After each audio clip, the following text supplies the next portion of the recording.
ধারচুলা থেকে তোমাদের সকলকে আমাদের নতুন ব্লগে স্বাগত জানিয়ে আজকের দিনটা শুরু করছি। সূর্যি মামা তো অনেকক্ষণ আগেই উদয় হয়েছেন, পাহাড়ের কোল থেকে এই আমাদের দেখা দিলেন। সকালের চাও চলে এসেছে, চায়ের সাথে আমাদের চলছে একটু গল্প। ঘড়ির দিকে তাকিয়ে দেখি 8:45 বেজে গেছে, আর আজকে আমাদের বেরোনোর কথা কিন্তু সকাল 10টায়। সকালবেলা হালকা শীতের আমেজে এই অপরূপ দৃশ্য দেখতে দেখতে গরম গরম চা খেতে খেতে আমাদের এক প্রকোষ্ঠ আড্ডা হলো। এবার আমরা ঝটপট করে রেডি হব, তারপর বেরোবো আজকের গন্তব্যের দিকে। আর যেতে যেতে সবকিছু তোমাদের সাথে ডিটেলস শেয়ার করব। এই যে দুষ্টু বুড়িটা এখনো চাপা দিয়ে শুয়ে রয়েছে, শুয়ে শুয়ে নেপালের পাহাড় দেখছে। আর ওইখানে হীরক এখন আবার সব গোছগাছ করছে। ওম অনেকক্ষণ উঠে গেছে, উঠে ঐশীর মতোই শুয়ে রয়েছে। আর এই যে জানলা দিয়ে যে ডান দিকের পাহাড়টা দেখতে পাচ্ছ, ওটা কিন্তু নেপালের। তো যাই তাড়াতাড়ি রেডি হয়ে নি, তারপর আবার তোমাদের কাছে ফিরে আসছি।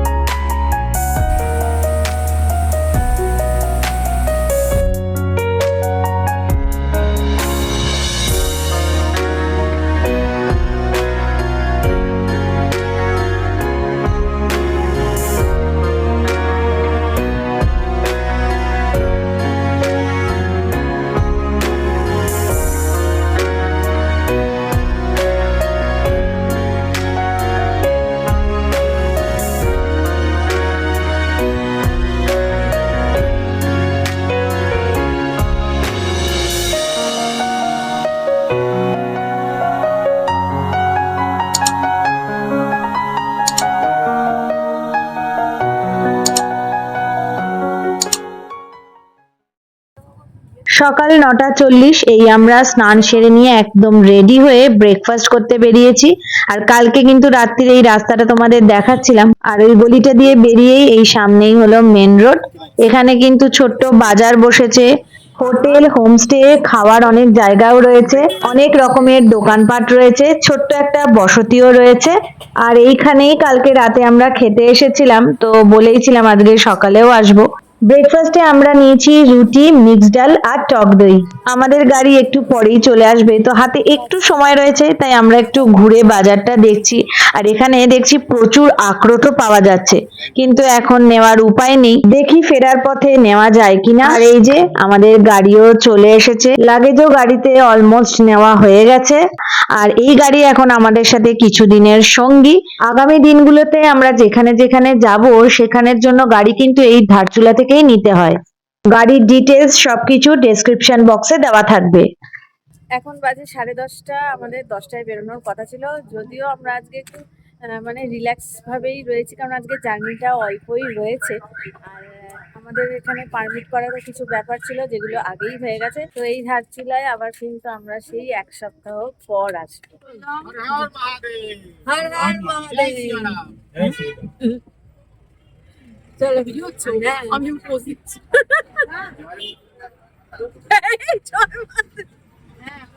দুর্গাটাও তো নিতে হবে, তার পরের জায়গায় যাচ্ছি আমরা।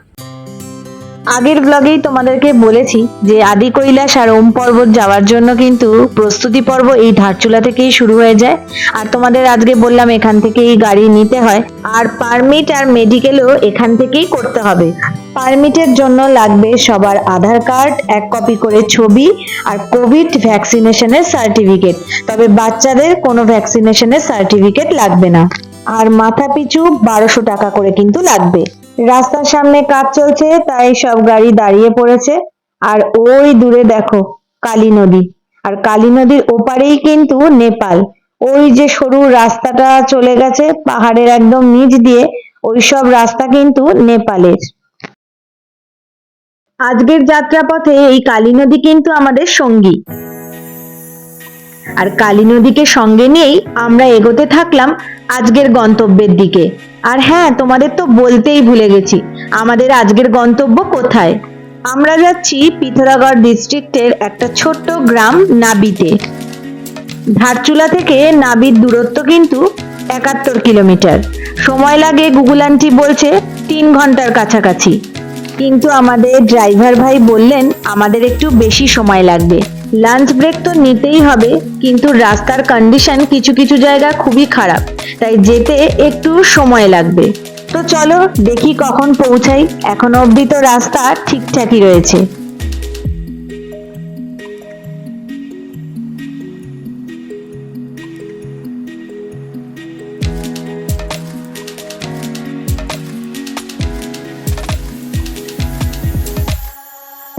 পাহাড়ের প্রতিটা বাঁকে বাঁকে এক অপরূপ সৌন্দর্য, নতুন করে এই সৌন্দর্যের ব্যাখ্যা করা খুবই মুশকিল। আর হ্যাঁ, কত যে এর মধ্যে আমরা যেতে যেতে এরকম ঝর্ণা দেখলাম, তোমরা হয়তো বুঝতেই পারছো এই জায়গাটায় রাস্তাটা কিন্তু বেশ খারাপ, কিন্তু রাস্তার চারিদিকের প্রকৃতি আমাদের এমন ভাবে দৃষ্টি আকর্ষণ করছে, রাস্তার ভালো মন্দের কথা প্রায় ভুলেই যাচ্ছি।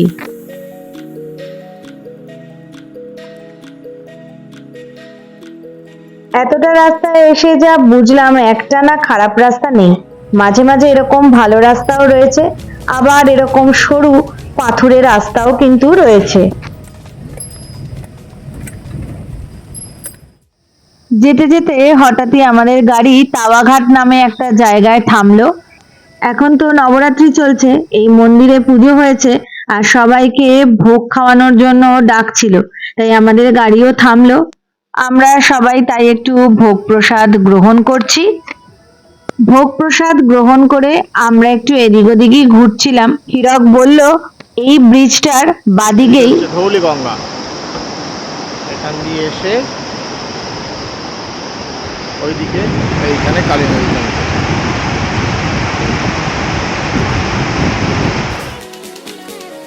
ধৌলিগঙ্গা এখানে কালী নদীর সাথে মিশেছে, এই জায়গাটা ধৌলিগঙ্গা কালী নদীর মিলনস্থল বললেই চলে। তো যাই হোক, এখন আবার আমরা এগিয়ে পড়লাম। ধারচুলা থেকে আমরা রওনা হয়েছিলাম 10টা 40 নাগাদ, আর এখন বাজে 12টা 15। এই রাস্তাটা অন্যান্য রাস্তাগুলোর থেকে একটু আলাদা, একেই তো সরু পাথুরে রাস্তা, আর পাহাড় থেকেও যে কোনো মুহূর্তে পাথর পড়তে পারে, কিন্তু এই রাস্তাগুলো তোমরা দেখতেই পাচ্ছ খুবই ভালো। অনেকটা রাস্তা এগোনোর পর ছোট্ট একটা বসতির দেখা মিলল। এই গ্রামে খাবার দাবারেরও জায়গা রয়েছে অল্প বিশেষ, কিন্তু এখন আমরা খাবো না, যতটা সম্ভব আগে এগিয়ে যাই। পথে যেতে যেতে হঠাৎই আমরা দর্শন পেলাম বরফের পাহাড়ের। কালকে পাহাড় দেখে যেরকম আমরা উত্তেজিত হয়েছিলাম, আজকে বরফের পাহাড় দেখে আমাদের মধ্যে উত্তেজনা আরো বেড়ে গেল। যত উপর দিকে উঠছি, রাস্তার ধারে ফলস গুলো এমন ভাবে রয়েছে, গাড়ির মধ্যে বসে জলের ছিটে আমরা ভিজে যাচ্ছি। এই ব্যাপারটা শুধু বাচ্চারা নয়, আমরাও কিন্তু দারুণ ভাবে এনজয় করছি।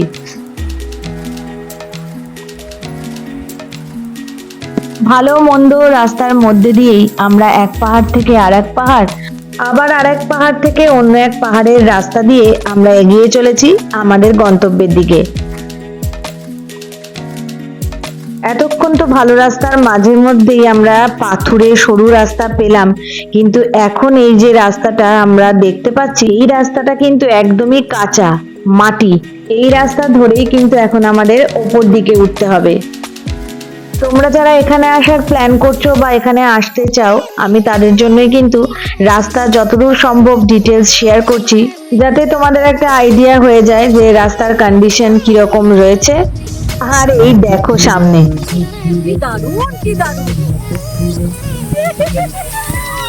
ফলস গুলো সব এমন জায়গায় গাড়ি দাঁড় করানোর উপায় নেই, তাই গাড়িতে বসেই আমরা আনন্দ করছি। আর হ্যাঁ, তোমাদের একটা কথা বলে রাখি, রাস্তার কন্ডিশন যেমনই হোক, এখানে কিন্তু গাড়ি যাতায়াত করে, তাই ভয়ের কিছু কারণ নেই। এই দেখো এই ফলসটা, তোমাদের এক্ষুনি বলছিলাম যে দাঁড়ানোর সুযোগ নেই, কিন্তু এতক্ষণ পর এই জায়গাটায় দাঁড়ানোর একটু সুযোগ হয়েছে। অসাধারণ লাগছে। এই রাস্তার কন্ডিশন যাই হোক না কেন, অসাধারণ সৌন্দর্য কিন্তু রয়েছে পাহাড়ের প্রতিটা বাঁকে। এই ঝর্ণার জলও কিন্তু সোজা যাচ্ছে এই কালী নদীতে। জলের যা তোড়, আমরা কিন্তু প্রায় ভিজেই গেছি আর প্রচন্ড ঠান্ডা লাগছে। আমরা অনেকটা ওপরেও উঠে এসেছি, আর যেই বরফের পাহাড়টা আমরা দূর থেকে দেখছিলাম, এখন কিন্তু আমরা তার অনেক কাছাকাছি চলে এসেছি। সামনেই একটা গ্রাম রয়েছে, তাই ভাবলাম ওখানেই আমরা লাঞ্চ ব্রেক নেব। আর সামনেই সৌন্দর্যটা দেখো, যদিও এখন পাহাড়ে হালকা বরফই পড়েছে। একরকম পোশাক পরে আমরা যাত্রা শুরু করেছিলাম, এখন আবার শীতের পোশাক পরে নিতে বাধ্য হয়েছি, কারণ আমাদের পিছন দিকে কি দেখা যাচ্ছে? হ্যাঁ বরফের দেখিয়েছি, আমি পাহাড়। নেমেই তো দেখিয়ে দিয়েছি। আর সব এখন গাড়ির মধ্যেই আমরা পরে নিলাম। এখনো আমাদের ন্যাশনাল ড্রেস বার করা হয়নি, তবে আনা হয়েছে, ওটাও লাগবে। এখন বাজে 1:45, আমরা এসে পৌঁছালাম বদিতে, আর এখানে করব আমরা লাঞ্চ। আর সত্যি প্রতিটা বাঁকে এত সৌন্দর্য, এত কিছু যে না দেখিয়ে প্রতি থাকতে বাঁকে পারছি বাঁকে না। সৌন্দর্য পাল্টে যাচ্ছে। সত্যি এত সুন্দর লাগছে, আর রাস্তায় যেতে যেতে একদম ফলস গুলো অসাধারণ লাগছে। ওই জন্য তখন না থাকতে পেরে তো আমরা সবাই নেমেই পড়লাম। ঐশী দৌড়ে দৌড়ে আসছে কিছু বলবে বলে। কি? কিছু বলবি না?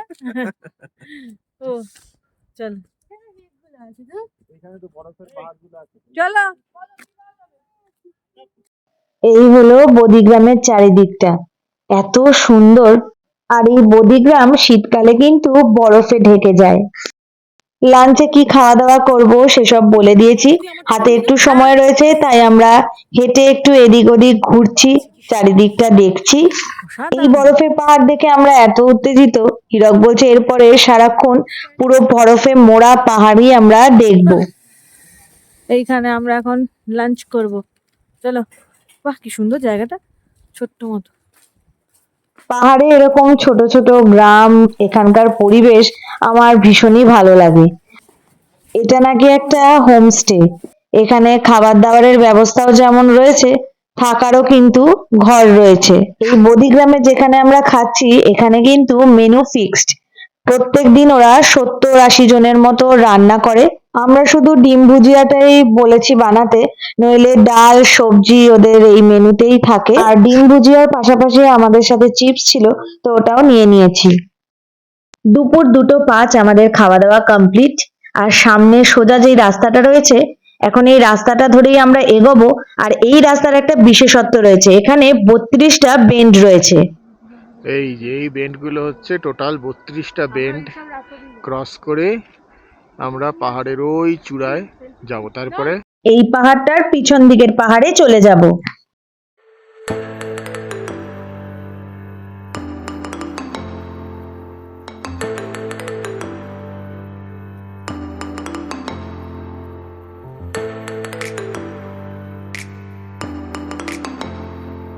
পুরোই জিগজ্যাগ রাস্তা, আর এই রাস্তার এক একটা বাঁকে এক এক রকম চারিদিকের সৌন্দর্য, যা তোমাদের সামনে তুলে ধরার চেষ্টা করছি, কিন্তু কতটা তোমরা উপলব্ধি করতে পারছো আমি বুঝতে পারছি না।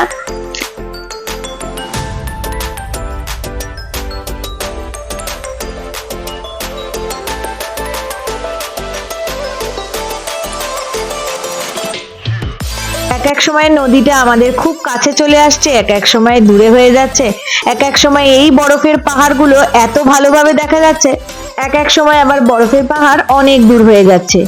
এই সব রাস্তার সৌন্দর্য উপভোগ করতে করতে এই দেখো, আদি কৈলাস যাত্রার বেস ক্যাম্পের খুব কাছাকাছি চলে এসেছি। এখানে সামনে যে গ্রামটা রয়েছে গুঞ্জি, এখানে থেকেও অনেকে আদি কৈলাস যাত্রা করে। এখানেও কিছু হোমস্টে রয়েছে, আমরা এখানে থাকছি না। আমরা গুঞ্জি থেকে আরেকটু এগিয়ে ওই দূরে যে গ্রাম দেখা যাচ্ছে, ওটাই কিন্তু নাবিক গ্রাম, ওখানেই থাকবো। কিন্তু তার আগে আমরা দর্শন করব মহাদেবের। আমাদের ড্রাইভার ভাই বলল এখানে একটা মন্দির রয়েছে, ওই মন্দিরে মহাদেবের দর্শন করে নিয়ে আদি কৈলাস যাত্রা শুরু করতে হবে।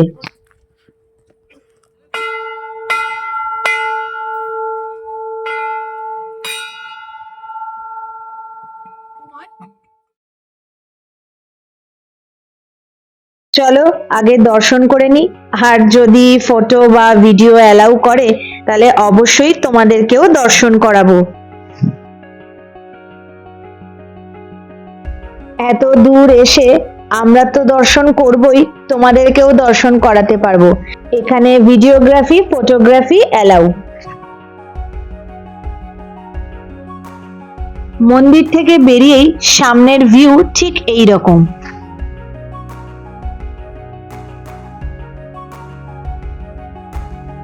এই মন্দির থেকে নাবিগ্রাম এই গাড়িতে 2-3 মিনিট লাগবে। এই আমরা নাবিগ্রামে ঢুকেও পড়েছি। এবার আমাদের যেখানে হোমস্টে সেখানেই যাচ্ছি।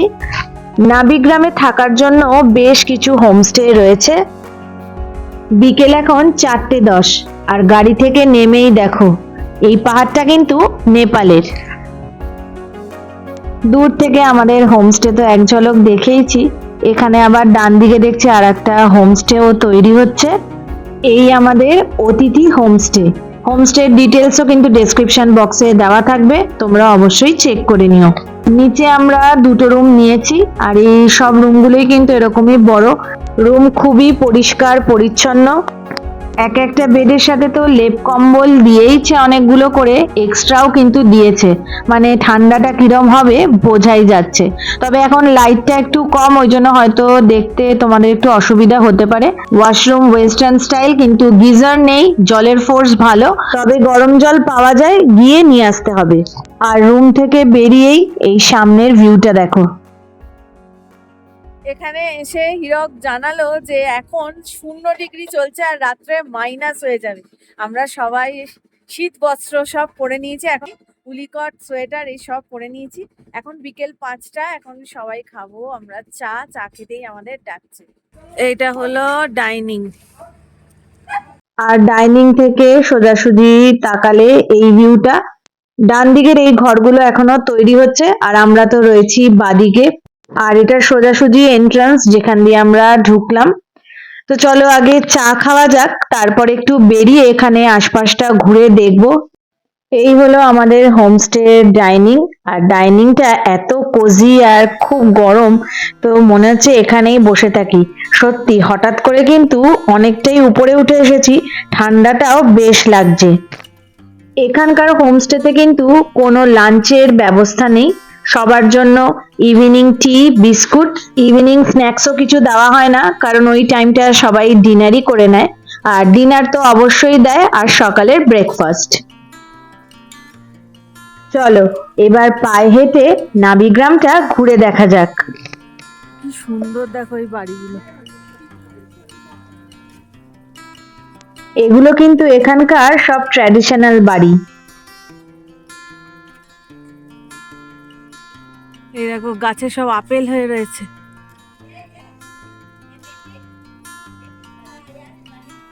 আপেলের সিজন শুরু হয়ে গেছে, আর কদিন পর নাকি গাছ পুরো লাল হয়ে যাবে।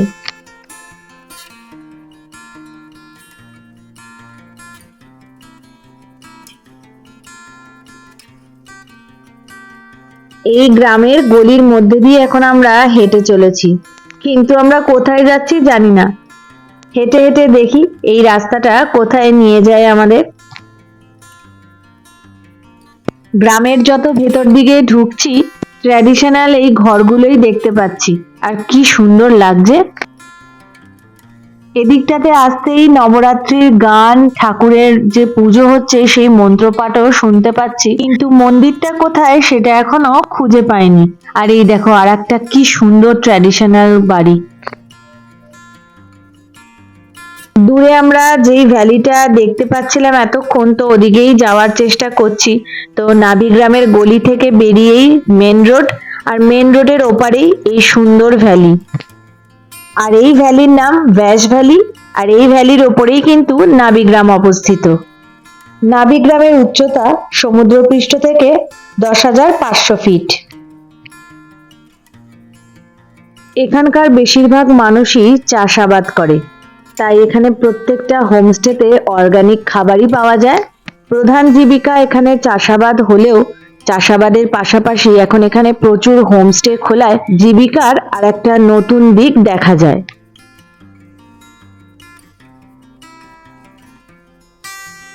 আর এই হলো ব্যাস ভ্যালির চারিদিকের ভিউ।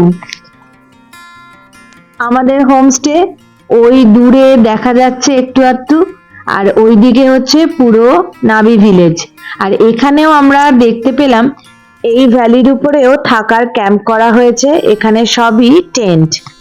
সন্ধে এখন 6টা, সূর্যি মামা অনেকক্ষণ আগেই বাড়ি চলে গেছে, আর সূর্যি মামা যাওয়ার পরে ঠান্ডাটা আরো জাঁকিয়ে পড়েছে। তাই কিছুক্ষণ দাঁড়িয়ে একটু হাত পা গরম করে নিয়েই আমরা ফিরে এলাম আমাদের হোমস্টেতে। হোমস্টেতে ফিরেই গরম গরম চায়ের আড্ডা না, টমেটো স্যুপ আর তার সাথে একটু মুড়ি মাখা হয়েছে। টমেটো স্যুপটা কিন্তু শুধু আমাদের জন্যই ওরা বানিয়েছে, এটা প্যাকেজে নেই। সন্ধ্যাকালীন আমাদের আড্ডা শেষ হতে না হতেই আমাদের ডিনারের জন্য ডাকছে। 7টা থেকে ডিনার শুরু হয়ে যায়, তো আমরা ভাবলাম একটু দেরিতে খাবো, কিন্তু বারবারই ডাকছে। এখন 7:30 বাজে, এখন করে নিতে হবে ডিনার। এখন টেম্পারেচার কত দেখাচ্ছে? আমাকে তো কুটি ভিলেজের দেখাচ্ছে 0 ডিগ্রি দেখাচ্ছে বোধহয় মোবাইলটা করে। তবে এখানে বলছি অতটা নয়, কুটি ভিলেজটা আরেকটু এগিয়ে গিয়ে ও, ওইটা নেটওয়ার্ক দেখাচ্ছে। ওইটার টাওয়ার আমারটা ধরছে। ও, এখানকার টেম্পারেচার হয়তো একটু বেশি, 0 ডিগ্রি হবে না, একটু বেশি হবে হয়তো। কিন্তু এখন খুব শুরু বেশি নয়। শুরু হয়ে গেছে, কিন্তু এখন টিপ টিপ করে টিপ টিপ বৃষ্টি। হ্যাঁ, এখানে কিন্তু সম্পূর্ণ নিরামিষ খাবার, তবে ভাত রুটির অপশন রয়েছে। আমরা নিয়েছি রুটি, যা হালকা ঘিয়ে ভাজা রয়েছে, বাঁধাকপির তরকারি রয়েছে, ডাল রয়েছে, পাঁপড় আর পায়েস। নিরামিষ হলেও খাবার দাবার কিন্তু ভালোই। ঘড়িতে বাজে এখন রাত্রির 8:20। খাওয়া দাওয়া আমাদের হয়ে গেছে। এবার আমরা লেপের তলায় তো অলরেডি এরা ঢুকে পড়েছে, আমি এবার ঢুকবো। আর হিরক টেম্পারেচার দেখেই যাচ্ছে। কত আসছে না কিছু, আসছে? না, কুটির আসছে কুটি। কুটির দেখাচ্ছে -3। ওরে বাবা, এটাই ধরছে। কুটিটা কোথায়? কত দূর এখান থেকে? এটাই নাকি, এটাই হতে পারে। আর একটা মানে এখানে আমার অটোমেটিক্যালি মোবাইলে যেটা ধরছে কুটিই ধরছে। ওরে বাবা, কুটি দেখাচ্ছে -3। এখানে নেটওয়ার্কের খুব সমস্যা, একমাত্র জিওর নেটওয়ার্কই এখানে রয়েছে। আর বাইরে জানো তো বৃষ্টিটা আর একটু বেড়েছে। আশা করছি কালকে ওয়েদার ক্লিয়ারই থাকবে। কালকের দিনটার জন্যই তো আমরা অপেক্ষা করে রয়েছি। তো এই ব্লগটা এখানেই শেষ করছি। কেমন লাগলো এই ব্লগটা জানিও, ভালো লাগলে লাইক করো, শেয়ার করো। দেখা হচ্ছে নতুন ব্লগে।